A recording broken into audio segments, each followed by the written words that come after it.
Good. Hello, everyone. Can you hear me? Good. I see some nods.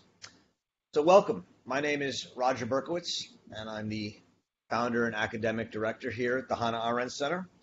And welcome to the virtual reading group, where we're continuing to read Hannah Arendt's last book, her last uncompleted book, The Life of the Mind. And we're going to be reading the first section on thinking.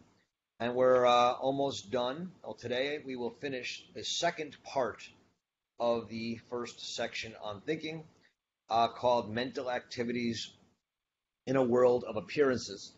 Um, in this in this in this section, we're asking the question of where we are when we think.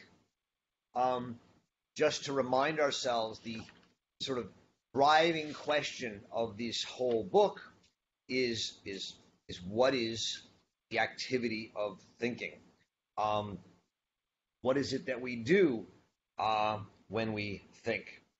And one way she frames this question is, well, where are we when we think? What are we actually doing? And the first section of this chapter is on how we are invisible and withdraw from the world of appearances when we think. Um, we talked about the intramural war between thought and common sense, that in thinking and doing, you need a spectator. And then last week, we also talked a lot about this idea of language and metaphor, that you cannot think outside of language. And yet the language we think in is a language of metaphor. And that metaphor is what bridges or connects the world of appearances and the invisible world of thinking. And so that even the world of thinking is connected to the world of appearances. We're never fully separate from it, even though in thinking, we are withdrawing from that world and thinking about invisibles. I wanted to just look at the very last paragraph of the last chapter on thinking and metaphor, as a way of bridging ourselves into today's section. So on page 110, Arendt writes, this last point is of special importance. If the language of thinking is essentially metaphorical, it follows that the world of appearances inserts itself into thought quite apart from the needs of our body and the claims of our fellow men, which will draw us back to it in any case.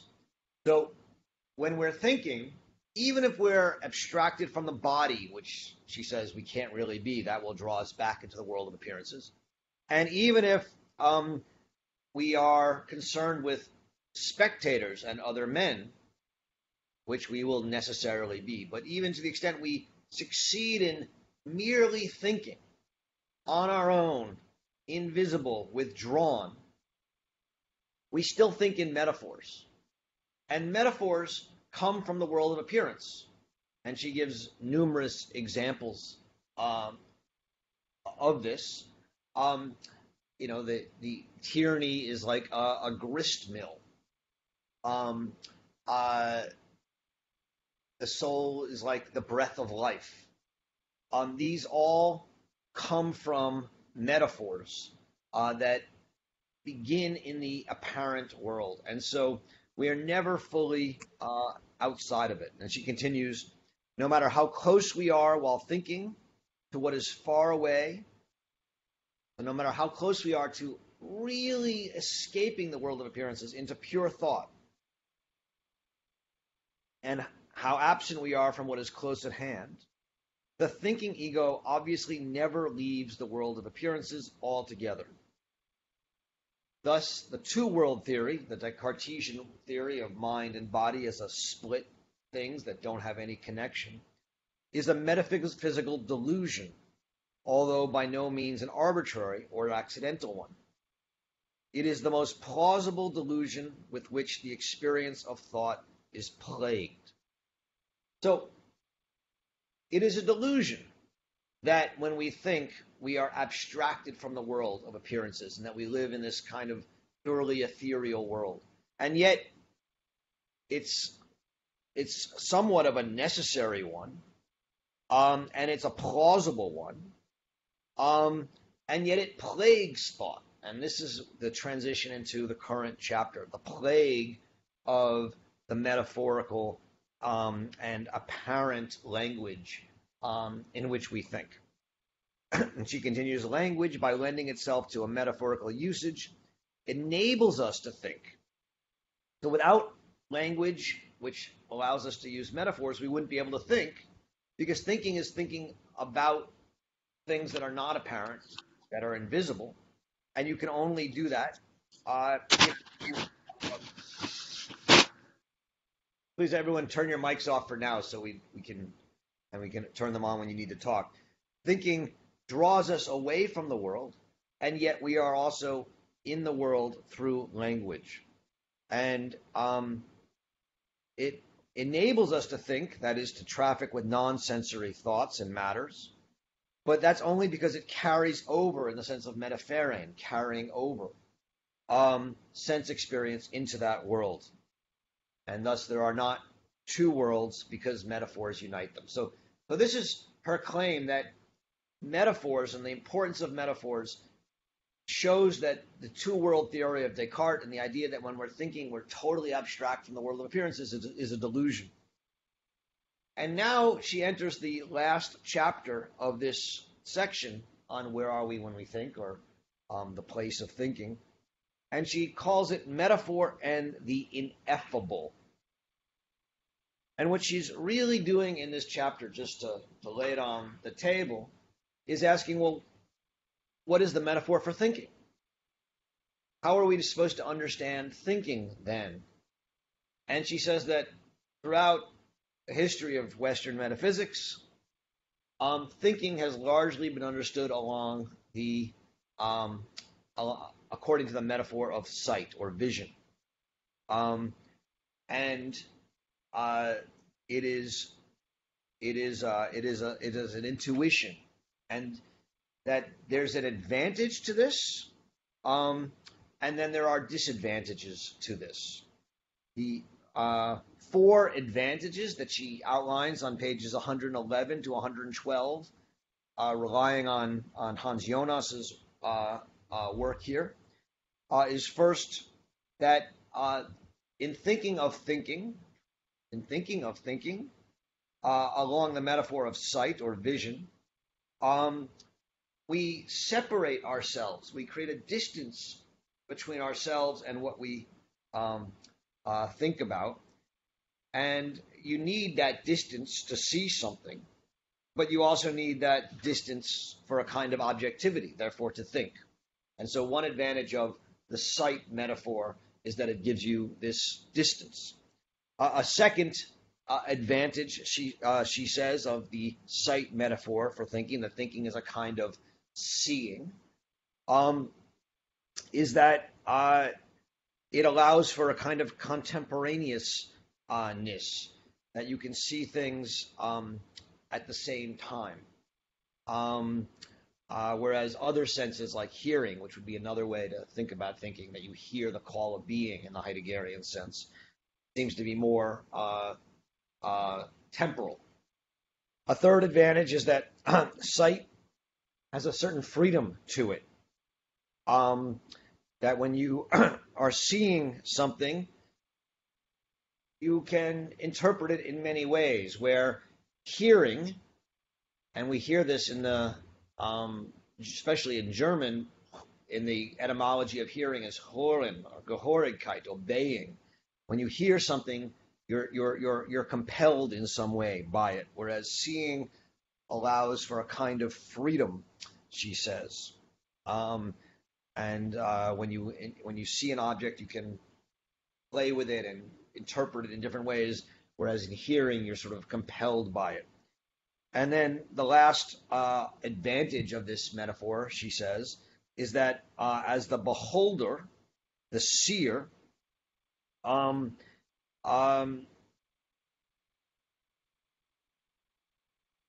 there's a kind of way in which the beholder and seer can enter into a lasting eternity and is not connected to the now. And it raises a question of the eternal. So that if you see something, it can be lasting forever. You can sort of create this image, and you have the idea of the Platonic idea or eidos, which is an eternal and a lasting idea, and can live into a kind of eternity.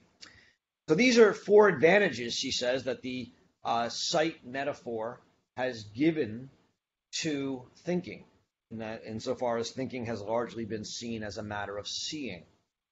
But there is an overriding disadvantage that the rest of this chapter is going to be about, which is that insofar as seeing lends to thinking a kind of distance and objectivity and a kind of freedom to create things, and a kind of openness to the eternal or the lasting, and thus the true.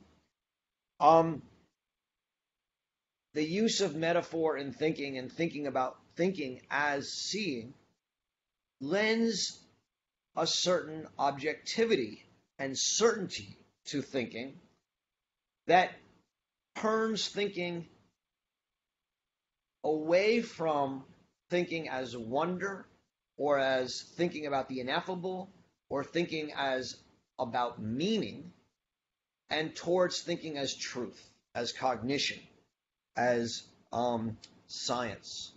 And that these metaphors and the power of metaphors and vision, and the power of metaphor of vision specifically, suggests that thinking is about truth.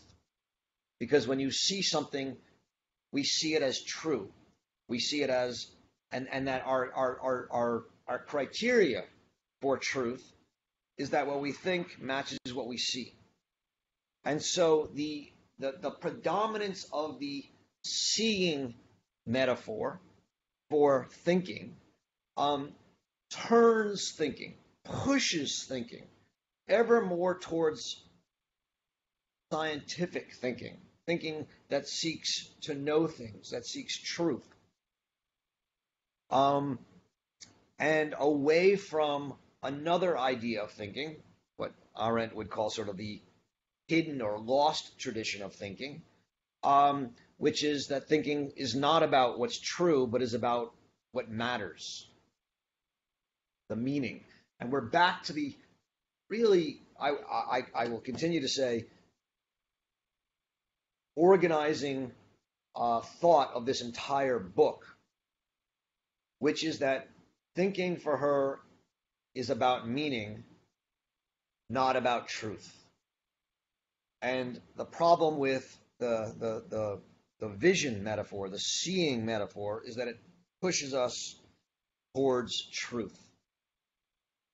She'll then, starting on page 114 and going on for a little while, she'll talk about Plato, who is, for her, the thinker who most strongly pushes thinking towards the visual metaphor of truth, even though there's also many resources in Plato that resist that move into truth as a vision and something knowable. And she will point to the seventh letter primarily as a place where Plato will resist that. And we can talk about that more as you guys would like, more about Plato. And then she ends the chapter by suggesting that we need to, that in the 20th century, there's been a number of moves along these lines. The first move is that analytic philosophy and the rise of analysis has sought to move away from vision, but not towards the ineffable, but towards an analysis of the mere form of thinking, as that is in a sense, uh, uh, completely separated from the realm of appearances in a way that she finds uh, dangerous and uninteresting. Um, Another group of philosophers, highlighted by Martin Heidegger and Walter Benjamin, continue to use the sight metaphor, but weaken it, so much so that Heidegger no longer speaks of a vision or an intuition in the Kantian sense, no longer even uses the word Anschauung, the German word intuition, but now rethinks Anschauung as Blitz, as a lightning bolt. Um, and so there's still a visual metaphor, but it's not. But in a lightning bolt, you can't really see the thing that lights up. It's not. It's never clear, and so you lose that sense of objectivity and mastery and truth. And Heidegger then even moves into the audible metaphors of the gelaute Stille, the ringing sound of silence, which for him is the new metaphor for thinking. Um, she then suggests, well, maybe there's no metaphor for thinking, but then she says, well, there is one that sort of does come up over and again, that Aristotle had developed and that she says has largely been ignored, and that is that thinking is life. Um, so on pages 123 to 124, she'll say, thinking is out of order.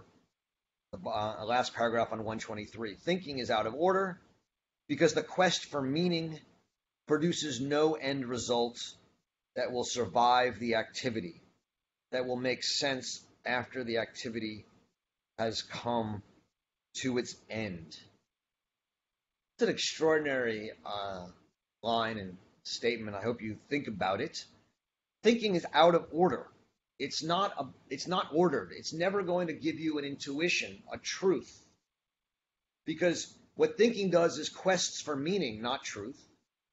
And it produces no end result. And once the thinking activity is done, once you stop thinking, the meaning that you thought will no longer have any, it will no longer be, it will disappear. And so she says thinking is like life. It's ineffable by definition. And she cites this line, without the breath of life, the human body is a corpse. Without thinking, the human mind is dead. And so thinking becomes to the mind like life is to the body. It simply is what animates it.